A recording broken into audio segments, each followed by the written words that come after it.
Je vais vous présenter le troisième cours intitulé La fécondation. Donc, après avoir vu le premier cours, donc la gamétogénèse et l'ovulation, maintenant on va voir ce processus qui est l'union des deux gamètes mâles et femelles. Donc, comme j'ai dit, c'est un processus d'union du gamète femelle qui est l'ovocyte 2 et le gamète mâle spermatozoïde qui va aboutir à la formation d'une cellule qui est appelée le zygote. Donc, ce processus permet la reconstitution du patrimoine génétique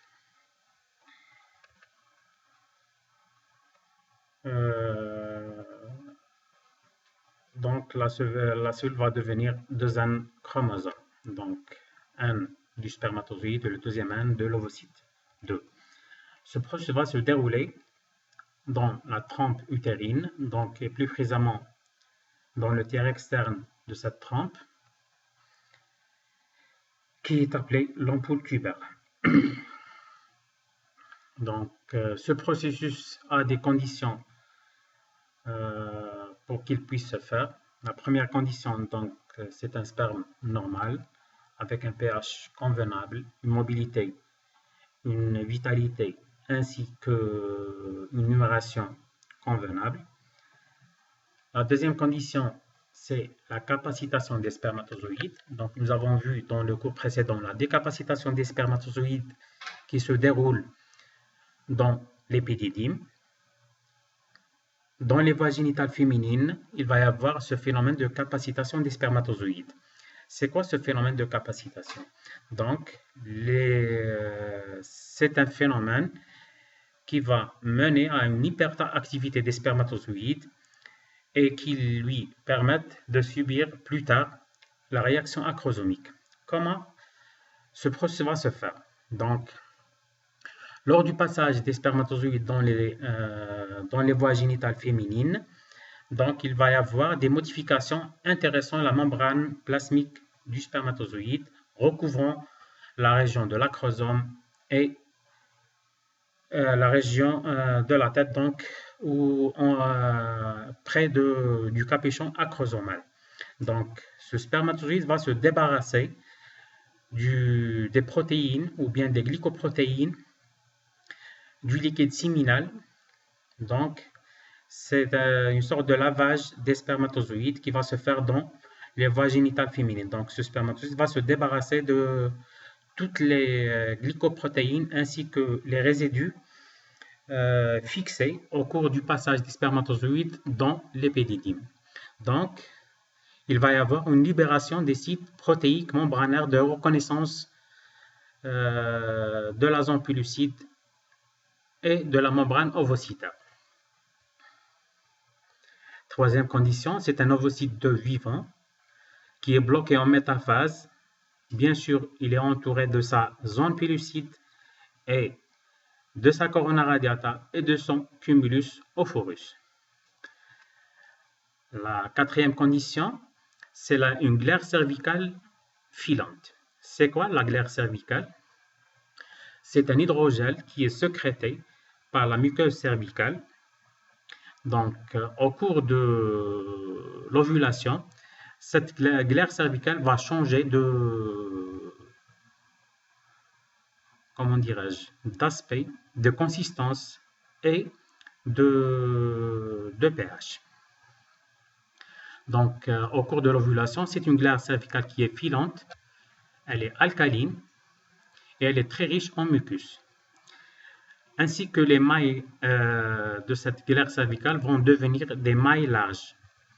Par contre, dans le premier de G0 à G10 du cycle de la femme, cette glaire cervicale, elle est pauvre en mucus. Les mailles sont très serrées, ce qui va empêcher toute pénétration de spermatozoïdes à l'intérieur de la cavité utérine. Il faut qu'il y ait une perméabilité des trompes.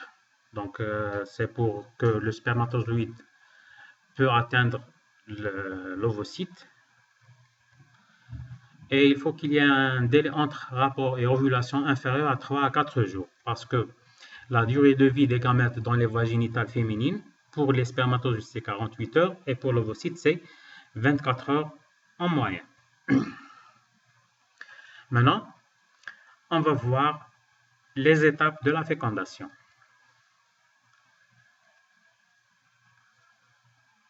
On commence par le trajet des spermatozoïdes.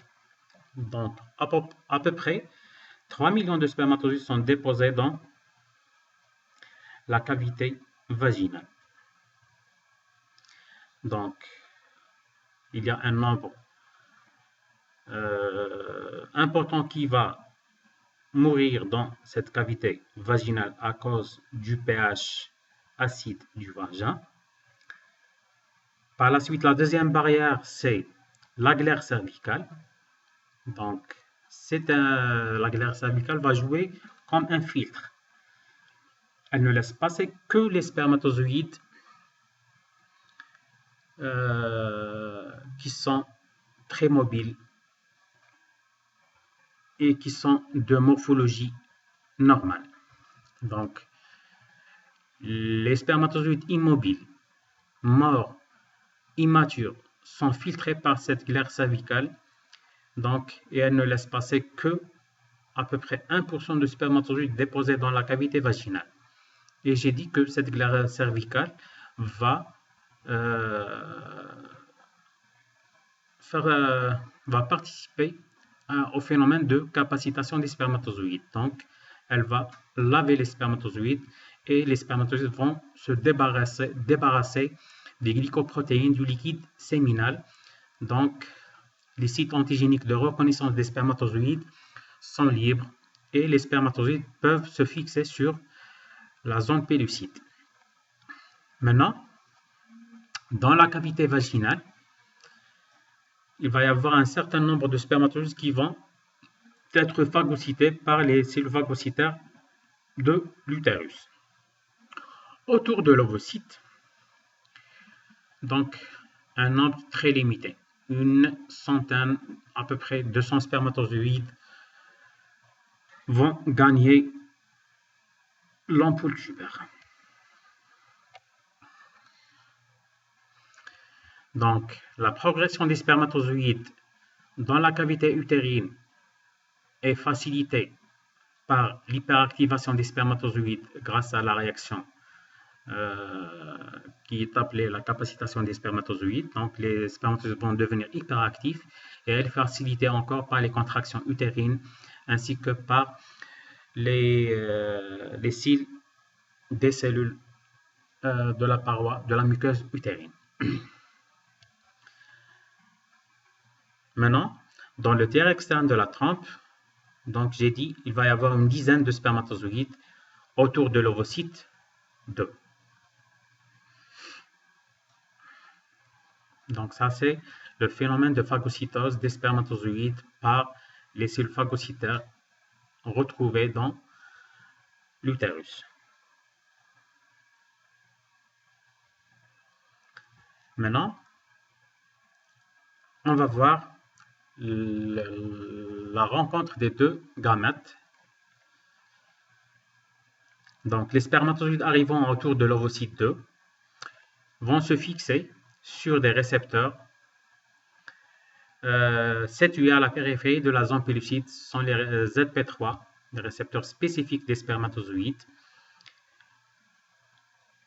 Lorsqu'ils vont atteindre la zone pellucide, donc les spermatozoïdes vont subir une réaction qui est appelée la réaction acrosomique, qui est une vésiculisation de la membrane du spermatozoïde et la membrane externe de l'acrosome qui va faciliter la libération des enzymes contenues à l'intérieur de l'acrosome. Donc ces enzymes sont les hyaluronidases qui vont détruire le ciment intercellulaire des cellules du cumulus ophorus, la CPE, la corona penetrating enzyme, donc qui dissout les cellules de la corona radiata, et l'acrosine, qui va dépolymériser les glycoprotéines de la zone pellucide, donc ce qui va faciliter la pénétration du spermatozoïde, donc le spermatozoïde puisse franchir cette barrière qui est la membrane glycoprotéique, qui est la zone pellucide, ou bien la membrane pellucide. Maintenant,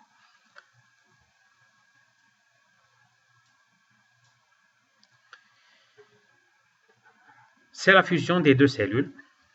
Lorsque le premier spermatozoïde arrivera en contact avec la membrane cellulaire de l'ovocyte, bien sûr l'ovocyte 2. Donc, lorsque le premier spermatozoïde arrivera en contact avec cette membrane cellulaire de l'ovocyte, les deux cellules vont se fusionner. D'accord? Donc, dans l'espèce humaine, tête et queue du spermatozoïde pénètrent dans le cytoplasme de l'ovocyte. Maintenant, il va y avoir des réactions qui vont se déclencher. La première réaction, c'est ce qu'on appelle la réaction corticale. C'est quoi la réaction corticale? Donc, nous avons vu dans les modifications ovocytaires au cours de l'ovulation, il va y avoir la formation des granules corticaux. Donc, ce sont des granules contenant des enzymes qui vont se retrouver à la périphérie de l'ovocyte. Donc, qu'est-ce qu'il va y avoir? Il va y avoir une dégranulation de ces granules corticaux. Donc, les granules corticaux vont libérer leur contenu dans cet espace entre la membrane cellulaire et l'ovocyte. Donc, c'est ce qu'on appelle la réaction corticale. C'est quoi le rôle de cette réaction corticale? Donc, ces enzymes libérées vont détruire tous les récepteurs. Donc, ils vont détruire tous les récepteurs de spermatozoïdes. C'est quoi le rôle de cette réaction corticale? Donc, c'est pour empêcher toute pénétration d'autres spermatozoïdes. Donc, un seul spermatozoïde qui peut pénétrer à l'intérieur de la cellule. Donc c'est pour empêcher ce qu'on appelle la polyspermie. C'est pour empêcher la pénétration d'autres spermatozoïdes. Donc, la réaction corticale va empêcher la pénétration d'autres spermatozoïdes. Donc, les enzymes libérées par les granules corticaux vont détruire tous les récepteurs des spermatozoïdes et la zone pellucide va se regagner son état initial. Donc, elle va devenir imperméable à tous les spermatozoïdes.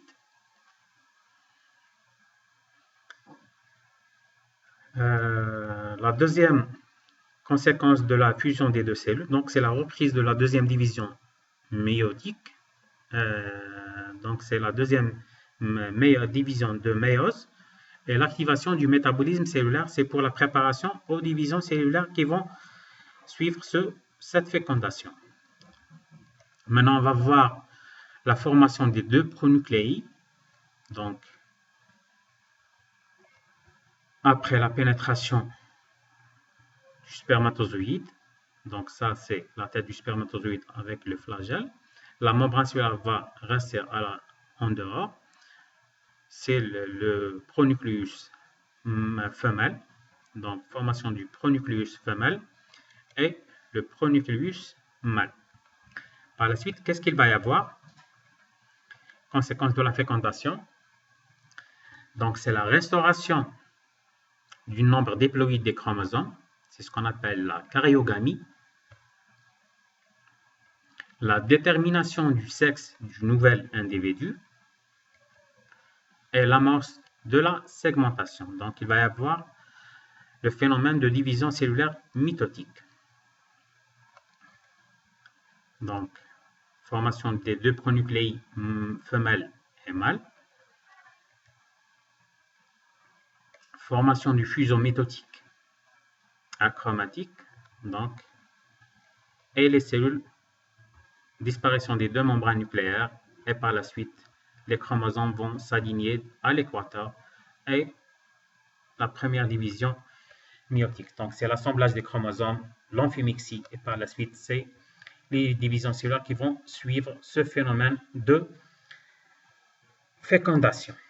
Maintenant, on va voir une petite vidéo, mais en anglais, bien sûr avec une traduction en français, concernant ce phénomène de fécondation. Fertilization is the epic story of a single sperm facing incredible odds to unite with an egg and form a new human life. It is the story of all of us.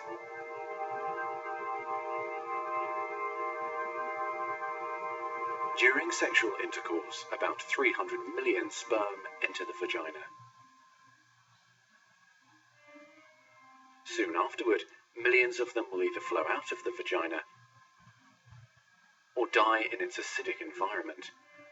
However, many survive because of the protective elements provided in the fluid surrounding them. Next, the sperm must pass through the cervix, an opening into the uterus. Usually, it remains tightly closed, but here the cervix is open for a few days while the woman ovulates. The sperm swim through the cervical mucus, which is thinned to a more watery consistency for easier passage. Once inside the cervix, the sperm continues swimming toward the uterus, though millions will die trying to make it through the mucus.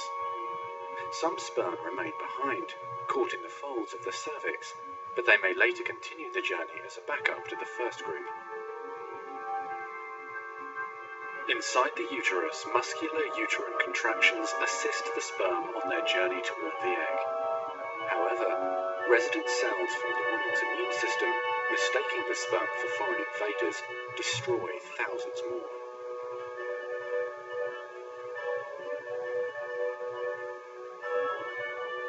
Next, half the sperm head for the empty fallopian tube, while the other half swim toward the tube containing the unfertilized egg. Now, only a few thousand remain.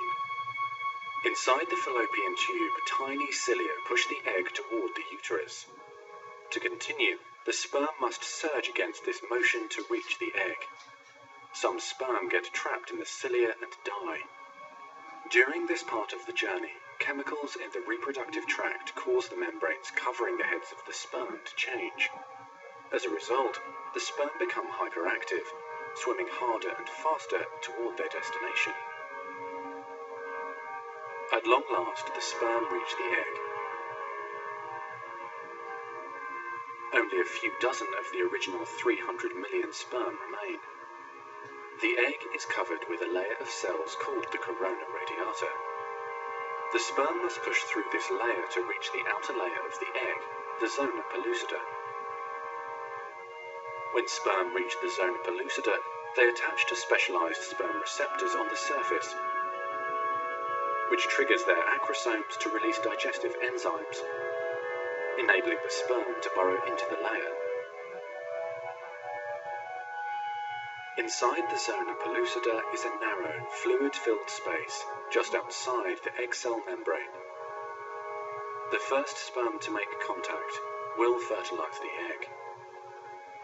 After a perilous journey and against incredible odds, a single sperm attaches to the egg cell membrane. Within a few minutes, their outer membranes fuse and the egg pulls the sperm inside. This event causes changes in the egg membrane that prevent other sperm from attaching to it. Next, the egg releases chemicals that push other sperm away from the egg and create an impenetrable fertilization membrane. As the reaction spreads outward, the zona pellucida hardens, trapping any sperm unlucky enough to be caught inside. Outside the egg, sperm are no longer able to attach to the zona pellucida. Meanwhile, inside the egg, the tightly packed male genetic material spreads out. A new membrane forms around the genetic material, creating the male pronucleus. Inside, the genetic material reforms into 23 chromosomes. The female genetic material, awakened by the fusion of the sperm with the egg, finishes dividing, resulting in the female pronucleus, which also contains 23 chromosomes. As the male and female pronuclei form, spiderweb-like threads called microtubules pull them toward each other. The two sets of chromosomes join together, completing the process of fertilization. At this moment, a unique genetic code arises, instantly determining gender, hair color, eye color, and hundreds of other characteristics. This new single cell, the zygote, is the beginning of a new human being. And now the cilia in the fallopian tube gently sweep the zygote toward the uterus, where he or she will implant in the rich uterine lining, growing and maturing for the next 9 months until ready for birth.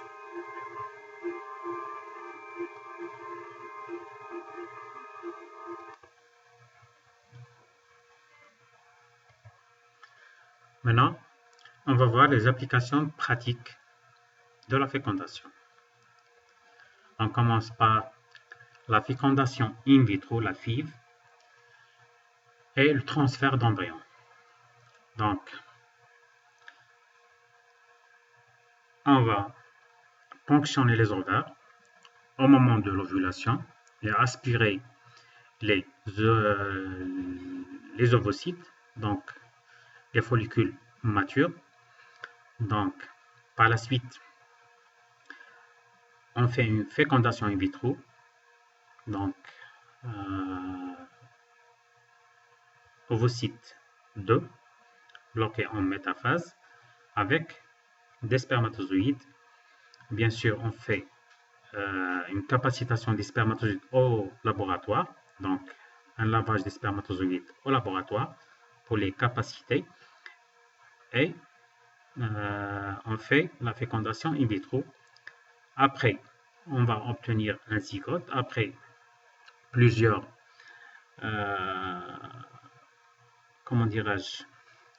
plusieurs divisions mitotiques.